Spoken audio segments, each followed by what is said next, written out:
ನಿಜಕ್ಕೂ ರಾಘವ್ ಚಡ್ಡಾ ಅವರ ಈ ನಡೆಯನ್ನ ಬಹುಶಃ ಯಾರು ನಿರೀಕ್ಷೆ ಮಾಡಿರಲಿಲ್ವೋ ಏನು. ಯಾಕಂದ್ರೆ ಅದೇ ಹೌಸ್ ಅಲ್ಲಿ ನಿಂತ್ಕೊಂಡು ಮೋದಿ ಅವರ ವಿರುದ್ಧ, ನಿರ್ಮಲಾ ಸೀತಾರಾಮನ್ ಅವರ ಬಜೆಟ್ನ ವಿರುದ್ಧ ಆ ಐಡಿಯಾಲಜಿ ವಿಚಾರಗಳನ್ನ ಇಟ್ಕೊಂಡು ಯಾವ ರೀತಿ ವಾಕ್ ಪ್ರಹಾರ, ಯಾವ ರೀತಿ ವಾಗ್ದಾಳಿ. ಆದ್ರೆ ಇತ್ತೀಚೆಗೆ ಅಂದ್ರೆ ಒಂದು ವರ್ಷದಿಂದ ಆಮ್ ಆದ್ಮಿ ಪಾರ್ಟಿಯ ಜೊತೆಗೆ ರಾಘವ್ ಚಡ್ಡಾ ಒಂದು ರೀತಿ ಅಂತರವನ್ನೇ ಕಾಯ್ದುಕೊಂಡಿದ್ರು. ಕೇಜ್ರಿವಾಲ್ ಟೀಮ್ ರಾಘವ್ ಚಡ್ಡಾ ಮುಸುಕಿನ ಗುದ್ದಾಟ ನಡೀತಾನೆ ಇತ್ತು. ರಾಘವ್ ಚಡ್ಡಾಗೆ ಸಹಾನುಭೂತಿ ತೋರಿದ್ದು ಬಿಜೆಪಿ. ರಾಘವ್ಗೆ ನೀಡಿದ್ದಂತ Z+ ಭದ್ರತೆಯನ್ನ ಪಂಜಾಬ್ ಸರ್ಕಾರ ವಾಪಸ್ ಪಡೀತು. ತಕ್ಷಣವೇ ಚಡ್ಡಾಗೆ Z ಶ್ರೇಣಿಯ ಭದ್ರತೆಯನ್ನ ನೀಡಿದ್ದು ಕೇಂದ್ರ ಸರ್ಕಾರ. ಪಂಜಾಬ್ ಸರ್ಕಾರದವರು, ಪಂಜಾಬ್ನ ಆಮ್ ಆದ್ಮಿ ಪಾರ್ಟಿಯ ಸರ್ಕಾರದವರು ರಾಘವ್ ಚಡ್ಡಾಗೆ ಕೊಟ್ಟಿದ್ದ Z+ ಸೆಕ್ಯೂರಿಟಿಯನ್ನ ವಾಪಸ್ ತಗೊಂಡ್ರು. ಕೇಂದ್ರ ಸರ್ಕಾರ ರಾಘವ್ ಚಡ್ಡಾಗೆ Z ಸೆಕ್ಯೂರಿಟಿಯನ್ನ ಮತ್ತೆ ವಾಪಸ್ ಕೊಡು. ಆಪ್ನ 7 ಸಂಸದರು ಬಿಜೆಪಿಗೆ ಜಾಯಿನ್ ಆಗಿದ್ದು ಮೋದಿಗೆ ಮತ್ತಷ್ಟು ಬಲ ಬಂದಂತಾಗಿದೆ.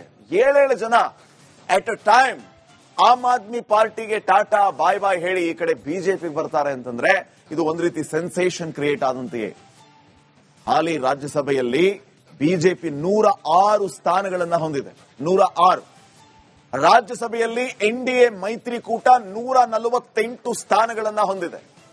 ರಾಜ್ಯಸಭೆಯಲ್ಲಿ ಎನ್ಡಿಎ ಕೂಟಕ್ಕೆ ಸರಳ ಬಹುಮತ ಇದೆ. ಇದೀಗ ಆಪ್ನ 7 ರಾಜ್ಯಸಭಾ ಸಂಸದರು ಬಿಜೆಪಿಯನ್ನ ಸೇರಿದ್ರೆ ಮತ್ತಷ್ಟು ಬಲ ಹೆಚ್ಚಳ ಆಗತ್ತೆ ಆಟೋಮೆಟಿಕ್ಲಿ. ರಾಜ್ಯಸಭಾ ಸಭೆಯಲ್ಲಿ ಬಿಜೆಪಿಯ ಸಂಸದರ ಸಂಖ್ಯೆ 113 ಆಗುತ್ತೆ. ಈಗ ಸಹಜವಾಗಿ ಸಂಸತ್ತಿನ ಮೇಲ್ಮನೆಯಲ್ಲಿಯೂ ಬಿಜೆಪಿಯ ಧ್ವನಿ ಗಟ್ಟಿ ಆಗುತ್ತೆ. ಈ ಬೆಳವಣಿಗೆ ಇನ್ನಷ್ಟು ಆ ಧ್ವನಿಯನ್ನ ಗಟ್ಟಿ ಮಾಡುತ್ತೆ. ರಾಘವ್ ಚಡ್ಡಾ ಅಂತರ ಕಾಯ್ದುಕೊಂಡಿದ್ದನ್ನ ನಾವು ಗಮನಿಸಿದ್ವಿ. ಆಮ್ ಆದ್ಮಿ ಪಾರ್ಟಿಯವರು ಕೂಡ ರಾಘವ್ ಚಡ್ಡಾ ವಿರುದ್ಧ ಒಂದು ಆರೋಪವನ್ನ ಮಾಡಿದ್ರು. ಇತ್ತೀಚೆಗೆ ಕೇಂದ್ರ ಸರ್ಕಾರದ ವಿರುದ್ಧ ಮಾತಾಡ್ತಾ ಇಲ್ಲ, ಮೋದಿ ಅವರ ವಿರುದ್ಧ ಆರೋಪ ಮಾಡ್ತಾ ಇಲ್ಲ, ಮೋದಿ ಅವರ ವಿರುದ್ಧ ಮಾತಾಡ್ತಾ ಇಲ್ಲ. ಹಾಗಿದ್ರೆ ಮೋದಿ ಅವರ ವಿರುದ್ಧ ಮಾತಾಡೋದೇ ಆಮ್ ಆದ್ಮಿ ಪಾರ್ಟಿಯ ಅಜೆಂಡಾ ಆಗಿತ್ತಾ? ರಾಘವ್ ಚಡ್ಡಾ ಮೋದಿ ಅವರ ವಿರುದ್ಧ ಮಾತಾಡ್ತಾ ಇಲ್ಲ ಅನ್ನೋ ಆರೋಪದ ಅರ್ಥ ಏನು? ರಾಘವ್ ಚಡ್ಡಾ ಯಾವಾಗಲೂ ಮೋದಿ ಅವರ ವಿರುದ್ಧ ಮಾತಾಡಲೇಬೇಕು, ಅದೇ ನಮ್ಮ ಅಜೆಂಡಾ ಅನ್ನೋ ರೀತಿಯಲ್ಲಿಯಾ? ಈ ವಿಚಾರಗಳಿಂದ ರಾಘವ್ ಚಡ್ಡಾ ಅವರು ಆಮ್ ಆದ್ಮಿ ಪಾರ್ಟಿಯಿಂದ ಅಂತರ ಕಾಯ್ದುಕೊಂಡ್ರ. ಒತ್ತಡ ಇತ್ತ ರಾಘವ್ ಚಡ್ಡಾ ಮೇಲೆ, ನೀವು ಮೋದಿ ಅವರ ವಿರುದ್ಧ ಮಾತಾಡಬೇಕು, ಕೇಂದ್ರ ಸರ್ಕಾರದ ವಿರುದ್ಧ ಮಾತಾಡಬೇಕು ಅಂತ. ಇನ್ನೊಂದು ವಿಚಾರ ಏನು ಅಂತಂದ್ರೆ, ರಾಘವ್ ಚಡ್ಡಾ ಇವತ್ತೊಂದು ಬಹಳ ಗಂಭೀರವಾದಂತಹ ಸ್ಟೇಟ್ಮೆಂಟ್ ಅನ್ನ ಕೊಟ್ಟಿದ್ದಾರೆ. ಏನು? ಕೇಜ್ರಿವಾಲ್ ಅಂಡ್ ಟೀಮ್ ಮಾಡುವಂತಹ ಕ್ರೈಮ್ಗಳಿಗೆ ನಾನು ಸಾಥ್ ನೀಡೋದಿಲ್ಲ, ಹಿಂಗಾಗಿ ಪಾರ್ಟಿಯಿಂದ ಆಚೆ ಬಂದಿದ್ದೀನಿ ಅಂತ ಹೇಳಿ. 7 ಸಂಸದರಿಗೆ ಜಂಪ್ ಮಾಡಿದ್ದಾರೆ. ಇನ್ನಷ್ಟು ವಿಚಾರಗಳನ್ನ ಹೇಳ್ತಾ ಹೋಗ್ತೀನಿ ವೀಕ್ಷಕರೇ. 7 ಜನ ಟೋಟಲ್ ಆಗಿ ರಾಘವ್ ಚಡ್ಡಾ ಅಂಡ್ ಟೀಮ್ 7 ಜನ ಸಂಸದರು ಪಾರ್ಟಿಯಿಂದ ಜಂಪ್ ಆಗಿದ್ದಾರೆ. ಈಗ ಪಕ್ಷಾಂತರ ವಿರೋಧಿ ಕಾಯ್ದೆ ಅನ್ವಯ ಆಗುತ್ತಾ ಇಲ್ವಾ? ಅದರಿಂದ ಇವರು ಪಾರಾದಂತೆ ಲೆಕ್ಕ. ರಾಘವ್ ಚಡ್ಡಾ ಅವರೊಂದಿಗೆ ಅಶೋಕ್ ಮಿತ್ತಲ್ ಮತ್ತು ಸಂದೀಪ್ ಪಾಠಕ್ ಸೇರಿದಂತೆ ಒಟ್ಟು 7 ಜನ ಸಂಸದರು ಬಿಜೆಪಿಯೊಂದಿಗೆ ವಿಲೀನಗೊಳ್ಳೋದಕ್ಕೆ ನಿರ್ಧಾರ ಮಾಡಿದ್ದಾರೆ. ರಾಜ್ಯಸಭೆಯಲ್ಲಿ ಆಮ್ ಆದ್ಮಿ ಪಾರ್ಟಿ ಒಟ್ಟು 10 ಸಂಸದರನ್ನ ಹೊಂದಿದೆ. ಪಂಜಾಬ್ನಿಂದ 7 ಮತ್ತು ದೆಹಲಿಯಿಂದ 3. ನಿಯಮದ ಪ್ರಕಾರ ಪಕ್ಷದ 3/2 ಅಂದ್ರೆ 2/3 ಮೆಜಾರಿಟಿ ಅಂತ ಹೇಳ್ತೀವಿ. ಈ ಪಕ್ಷಾಂತರ ಕಾಯ್ದೆ ಅನ್ವಯ ಆಗುತ್ತಾ ಇಲ್ವಾ? ಇಷ್ಟಿಷ್ಟು ಜನ, ಈಗ ಒಬ್ಬರೋ ಇಬ್ಬರೋ ಹೋದ್ರೆ ಪಕ್ಷಾಂತರ ಕಾಯ್ದೆ, ಈಗ 7 ಜನ ಬರ್ತಾ ಇದ್ದಾರೆ. ಹಿಂಗಾಗಿ ನಾವು ಎಲ್ಲ ವಿಚಾರಗಳನ್ನ ಗಮನಿಸ್ತಾ ಹೋದ್ರೆ ರಾಜ್ಯಸಭೆಯಲ್ಲಿ ಆಮ್ ಆದ್ಮಿ ಪಾರ್ಟಿಯ ಒಟ್ಟು 10 ಜನ ಸಂಸದರಿದ್ದಾರೆ. ಪಂಜಾಬ್ನಿಂದ 7 ಜನ, ದೆಹಲಿಯಿಂದ 3 ಜನ.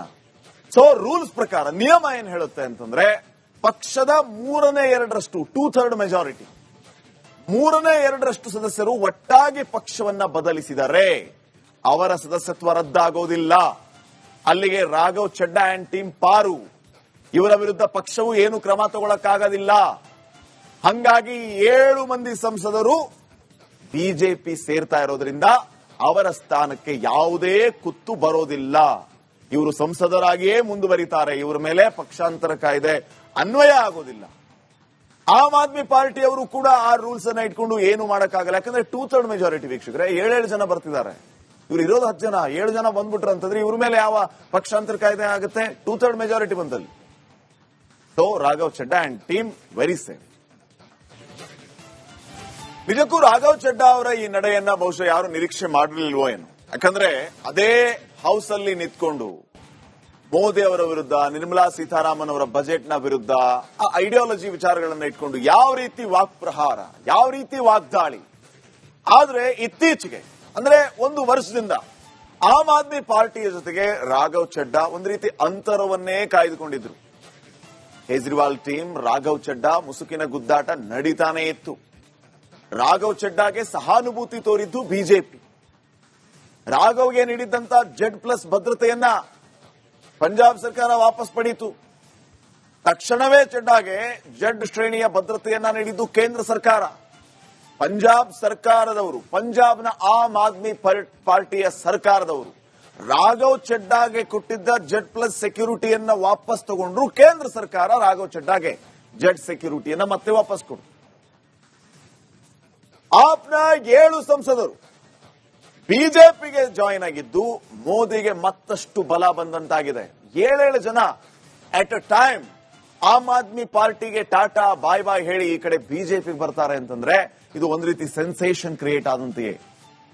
ಹಾಲಿ ರಾಜ್ಯಸಭೆಯಲ್ಲಿ ಬಿಜೆಪಿ 106 ಸ್ಥಾನಗಳನ್ನ ಹೊಂದಿದೆ. 106.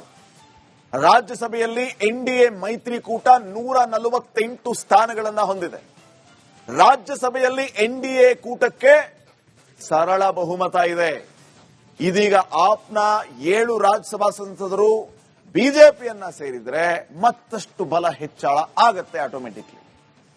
ರಾಜ್ಯಸಭಾ ಸಭೆಯಲ್ಲಿ ಬಿಜೆಪಿಯ ಸಂಸದರ ಸಂಖ್ಯೆ 113 ಆಗುತ್ತೆ. ಈಗ ಸಹಜವಾಗಿ ಸಂಸತ್ತಿನ ಮೇಲ್ಮನೆಯಲ್ಲಿಯೂ ಬಿಜೆಪಿಯ ಧ್ವನಿ ಗಟ್ಟಿ ಆಗುತ್ತೆ.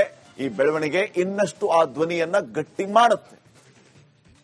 ರಾಘವ್ ಚಡ್ಡಾ ಅಂತರ ಕಾಯ್ದುಕೊಂಡಿದ್ದನ್ನ ನಾವು ಗಮನಿಸಿದ್ವಿ.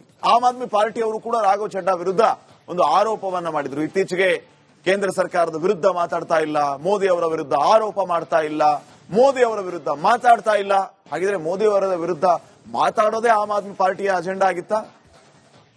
ರಾಘವ್ ಚಡ್ಡಾ ಮೋದಿ ಅವರ ವಿರುದ್ಧ ಮಾತಾಡ್ತಾ ಇಲ್ಲ ಅನ್ನೋ ಆರೋಪದ ಅರ್ಥ ಏನು?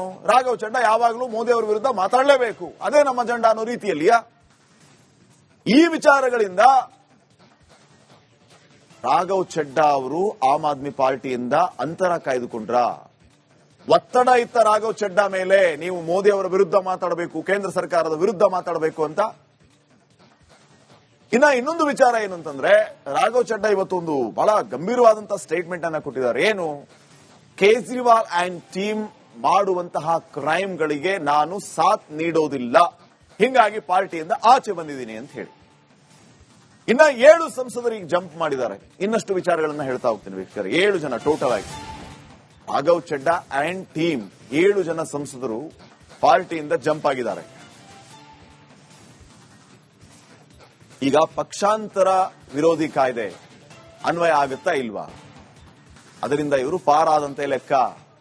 ರಾಘವ್ ಚಡ್ಡಾ ಅವರೊಂದಿಗೆ ಅಶೋಕ್ ಮಿತ್ತಲ್ ಮತ್ತು ಸಂದೀಪ್ ಪಾಠಕ್ ಸೇರಿದಂತೆ ಒಟ್ಟು 7 ಜನ ಸಂಸದರು ಬಿಜೆಪಿಯೊಂದಿಗೆ ವಿಲೀನಗೊಳ್ಳೋದಕ್ಕೆ ನಿರ್ಧಾರ ಮಾಡಿದ್ದಾರೆ. ರಾಜ್ಯಸಭೆಯಲ್ಲಿ ಆಮ್ ಆದ್ಮಿ ಪಾರ್ಟಿ ಒಟ್ಟು 10 ಸಂಸದರನ್ನ ಹೊಂದಿದೆ. ಪಂಜಾಬ್ನಿಂದ 7 ಮತ್ತು ದೆಹಲಿಯಿಂದ 3.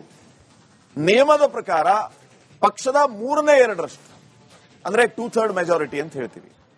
ಈ ಪಕ್ಷಾಂತರ ಕಾಯ್ದೆ ಅನ್ವಯ ಆಗುತ್ತಾ ಇಲ್ವಾ? ಇಷ್ಟಿಷ್ಟು ಜನ, ಈಗ ಒಬ್ಬರೋ ಇಬ್ಬರೋ ಹೋದ್ರೆ ಪಕ್ಷಾಂತರ ಕಾಯ್ದೆ, ಈಗ 7 ಜನ ಬರ್ತಾ ಇದ್ದಾರೆ.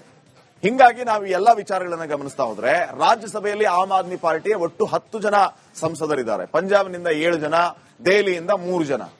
ಸೊ ರೂಲ್ಸ್ ಪ್ರಕಾರ ನಿಯಮ ಏನ್ ಹೇಳುತ್ತೆ ಅಂತಂದ್ರೆ, ಪಕ್ಷದ 3/2 2/3 ಮೆಜಾರಿಟಿ, 3/2 ಸದಸ್ಯರು ಒಟ್ಟಾಗಿ ಪಕ್ಷವನ್ನ ಬದಲಿಸಿದರೆ ಅವರ ಸದಸ್ಯತ್ವ ರದ್ದಾಗೋದಿಲ್ಲ. ಅಲ್ಲಿಗೆ ರಾಘವ್ ಚಡ್ಡಾ ಅಂಡ್ ಟೀಮ್ ಪಾರು. ಇವರ ವಿರುದ್ಧ ಪಕ್ಷವು ಏನು ಕ್ರಮ ತಗೊಳ್ಳಕ್ಕಾಗೋದಿಲ್ಲ. ಹಂಗಾಗಿ 7 ಮಂದಿ ಸಂಸದರು ಬಿಜೆಪಿ ಸೇರ್ತಾ ಇರೋದ್ರಿಂದ ಅವರ ಸ್ಥಾನಕ್ಕೆ ಯಾವುದೇ ಕುತ್ತು ಬರೋದಿಲ್ಲ. ಇವರು ಸಂಸದರಾಗಿಯೇ ಮುಂದುವರಿತಾರೆ. ಇವರ ಮೇಲೆ ಪಕ್ಷಾಂತರ ಕಾಯ್ದೆ ಅನ್ವಯ ಆಗೋದಿಲ್ಲ. ಆಮ್ ಆದ್ಮಿ ಪಾರ್ಟಿಯವರು ಕೂಡ ಆ ರೂಲ್ಸ್ ಅನ್ನ ಇಟ್ಕೊಂಡು ಏನು ಮಾಡಕ್ಕಾಗಲ್ಲ. ಯಾಕಂದ್ರೆ 2/3 ಮೆಜಾರಿಟಿ ವೀಕ್ಷಕರೇ, 7 ಜನ ಬರ್ತಿದ್ದಾರೆ. ಇವರು ಇರೋದು 10 ಜನ, 7 ಜನ ಬಂದ್ಬಿಟ್ರು ಅಂತಂದ್ರೆ ಇವ್ರ ಮೇಲೆ ಯಾವ ಪಕ್ಷಾಂತರ ಕಾಯ್ದೆ ಆಗುತ್ತೆ? 2/3 ಮೆಜಾರಿಟಿ ಬಂದಲ್ಲಿ. So Raghav Chadda and team very safe.